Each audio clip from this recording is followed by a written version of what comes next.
Φεράν Μπάσας, Ντέιβιν White, Χαβιέ Μπεϊράν, Άρον Ντούρνεκαπ και Γιώργος Μπόγρης. Η πεντάδα για την Τενερίφη του Μπιλμπάο. Η πολύ στενή σχέση που είχε με τον Γιάννη Μπουρούση τον έφερνε συχνά παιχνά στην Βιτόρια και στη Φερνάντο Μπουέσα Αρίνα για να παρακολουθεί τους αγώνες της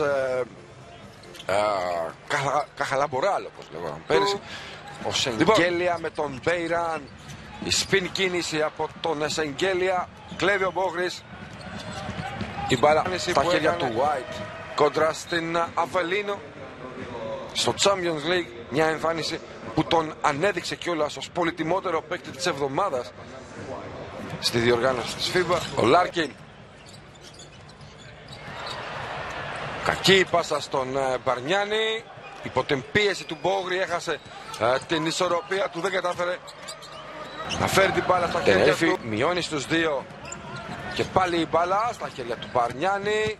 Με τον Μπόγρη ο Ιταλός είναι αδύνατο να ξεφύγει.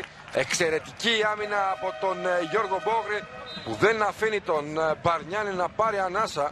Ο Μπαρνιάνη έχει προσπαθήσει με τρίπλα, με σουτ, με αριστερό πόδι, με δεξί πόδι να ξεφύγει από τον Μπόγρη, ο οποίος όμως χρησιμοποιώντας εν πολύ το μυαλό του και εν συνεχεία το σώμα του, εν πολύ στο μυαλό του και εν συνεχεία το σώμα του,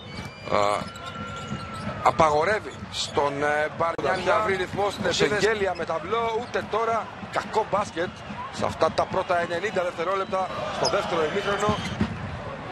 Η άμυνα του Μπόγρη ήταν και πάλι αυτή που έπρεπε, με τη διαφορά ότι δεν κατάφερε να συγκρατήσει την ορμή που είχε και βρέθηκε κάτω από το σώμα του Μπαρνιάνη την ώρα που εκτελούσε. Αυτό χρέωσαν οι διαιτητές ως φάουλ.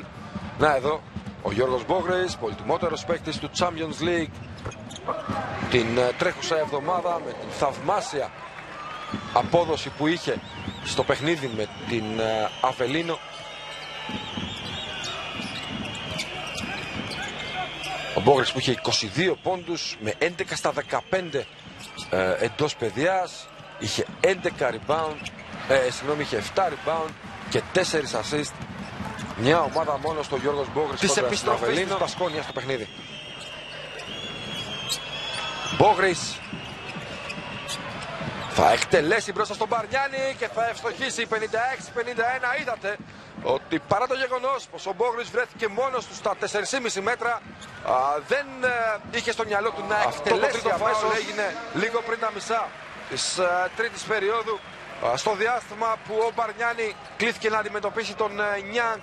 Βρήκε ρυθμό στην επίθεση, σκόραρε συνεχόμενους πόντους, έφτασε στους 11. Ο Μπόγρης προσπαθεί να απαγορεύσει την πάσα στον Μπαρνιάνη. Η μπάλα τελικά πηγαίνει στα χέρια του Ιταλού που εκτελεί μπροστά στο τεντωμένο χέρι του Μπόγρη.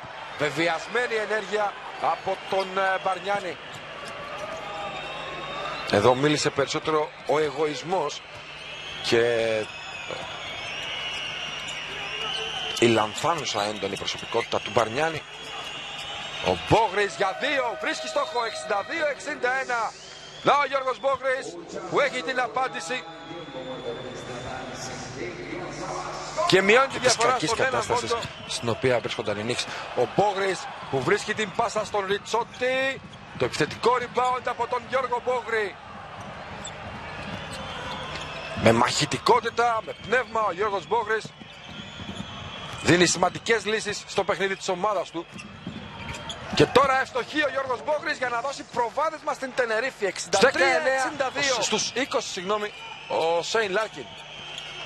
Ο Μπόγρης θα καρφώσει 6 σερί πόντι από τον Γιώργο Μπόγρη και 65-64.